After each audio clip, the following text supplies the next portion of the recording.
Well, good morning, ladies and gentlemen, and welcome to Chartered Accountants Hall, and a special welcome to any Chartered Accountants among you. My name is Vernon Soare. I'm the Chief Operating Officer here at ICAEW, and it's a pleasure to welcome you here to Chartered Accountants Hall for the launch of the Institute for Fiscal Studies Green Budget 2018. ICAEW is a world-leading accountancy body with more than 150,000 members in 160 countries. As an organisation, as an organisation and as a profession, we stand for high-quality financial information that can be used to inform decision-making in the public, corporate, and not-for-profit sectors.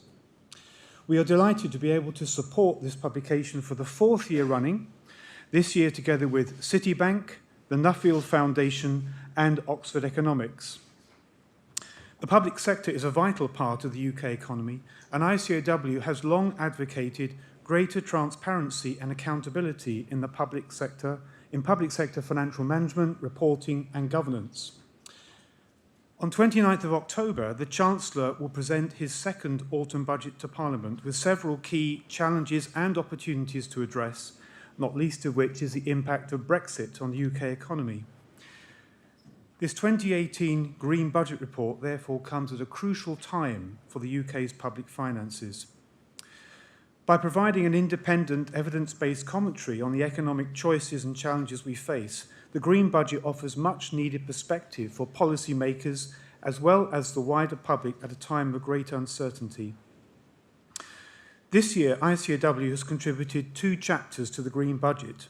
Our first chapter builds upon our work in last year's Green Budget, which focused on the government's liabilities through the lens of the Whole of Government Accounts, or WGA. This year, we focus on the government's assets through this lens. WGA are now established as a key component of public sector financial reporting, but progress is needed to reduce the 14 months taken to produce them. A better commentary and more timely preparation would improve their effectiveness as a tool to inform good public financial management and decision-taking. The second chapter provides an analysis of UK government spending on defence. The UK is currently the 7th biggest spender on defence globally, spending £36 billion on defence in 2017-18. Our analysis reflects on the changing strategic position of the UK amid greater international tensions, together with significant cost pressures on the defence budget. Ross Campbell, ICAEW's Director of Public Sector, will expand upon both chapters later this morning. On 25th of October, ICAEW and the IFS will deliver a budget seminar and webinar hosted by ICAEW's online public sector community. Membership of the community is free to all. Please sign up for membership at icaew.com. I'll now hand over to Paul Johnson from the IFS, who will introduce the 2018 Green Budget, and apologies for previewing his slides. Thank you.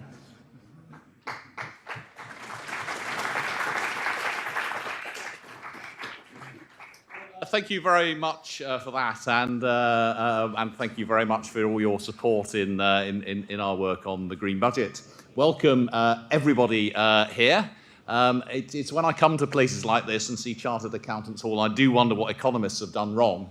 So there is no Chartered Economists Hall or anything even remotely like it, but there we are. So it's my great pleasure to introduce this year's Green Budget. As you've heard, it's a pretty exciting time for all sorts of reasons at the moment, and you will hear from Citi Research their view of where the macroeconomy is going and how that fits in with Brexit and the impact that's likely to have. And then you'll hear from a set of my colleagues about the public finances and beyond, as well as what you've heard from the ICAEW.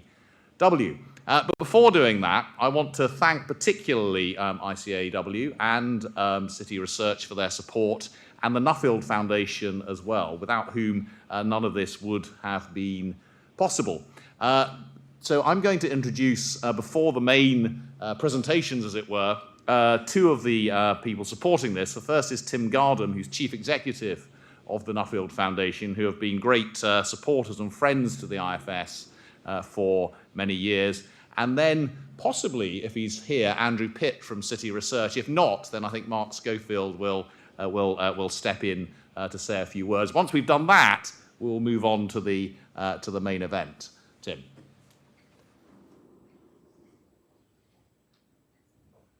Well, there have been quite enough introductions, really. So I don't want to delay the Green Budget's analysis of the wealth of lessons for the British economy and the complex trades-off for government that it always identifies. So, to be brief, the Nuffield Foundation has funded the Green Budget since 2012, and we've just recommitted to doing so for the next 3 years. Over this period, the significance of the change to the date of the budget, from March to November, was summed up by Paul in a recent conversation we had. In the past, he said, getting the Green Budget ready for publication in February ruined Christmas. Now it ruins the summer holidays. The Nuffield Foundation is an independent charitable trust, and our mission is to advance social well-being and educational opportunity across the United Kingdom. And we do that primarily by funding research in education, welfare, and justice. And in the IFS, we have one of our closest partners. Our purpose is to ensure that public debate and social policy decisions are informed by independent evidence. Our principles, freedom to frame the argument, rigorous research, connecting perspectives, and building trust in evidence among a wide range of audiences, all become concrete in the Green Budget. It is arguably the IFS's flagship publication, one of those key reference points in the public policy debate every year. This year, it's been joined by what we hope will be a second one. You may have noticed last month the IFS 2018 annual report on education spending in England. That was also funded by the Nuffield Foundation, with 2 more to come in 2019 and 2020, and it was inspired and follows the Green Budget model.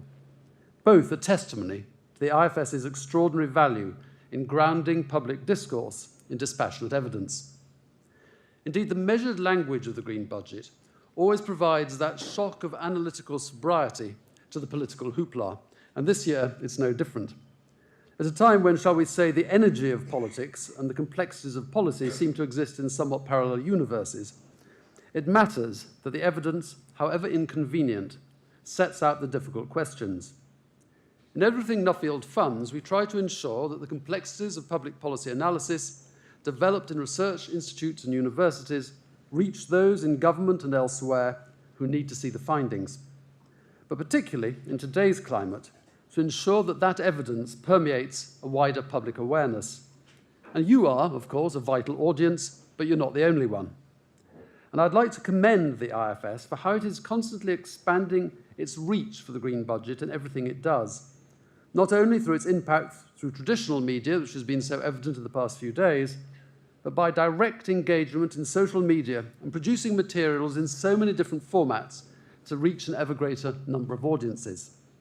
So at a time when it sometimes seems axiomatic that whatever one reads cannot be trusted, the IFS remains an ever more important public space to which one turns to be informed and to understand. And that's what the Green Budget provides, and the Nuffield Foundation is very proud to support it. Now back to Paul.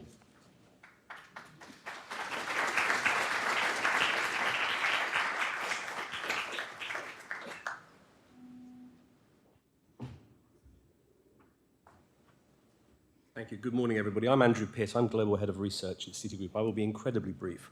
I think this is going to be a fabulous event. I hope we don't get too depressed by some of the things we're going to see, because clearly the Chancellor has some very substantial challenges, and so does the UK economy.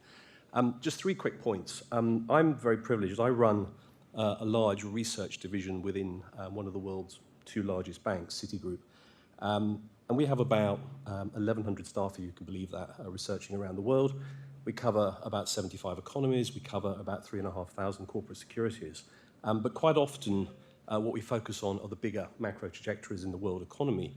And one of the things that we think is incredibly important for anybody looking at the UK now, particularly outside investors looking in, are an increasingly complex series of micro effects, particularly as we move towards whatever the outcome of Brexit looks like. So one of the things we're really excited about and really proud to be doing is partnering with Paul and the team at the IFS to help not just launch the Green Budget each year, so we've committed to work on this project for the next several years, and hopefully in the long term beyond that, but also to look more deeply at a lot of the smaller sectoral effects in the UK economy, which we think will increasingly matter for investors, both domestic investors and international investors inside the UK. Just backing up what Tim was saying, I think the IFS is a phenomenal research body and think tank. I've been following its work for many years, and we're really proud to be associated with this great organisation. One other very quick thank you. I'd like to thank my colleague Christian Schulz, who's here, who's going to be speaking on the first panel. He's done a huge amount of the work for the chapters that we've contributed to the Green Budget this year, which really look at two things. First, the global economy and how we think that's going to perform going forward, and also the UK in particular, and what are some of the possible trajectories around Brexit, although I think, as we all in this room realise, there's still a huge amount of uncertainty there. But thank you very much.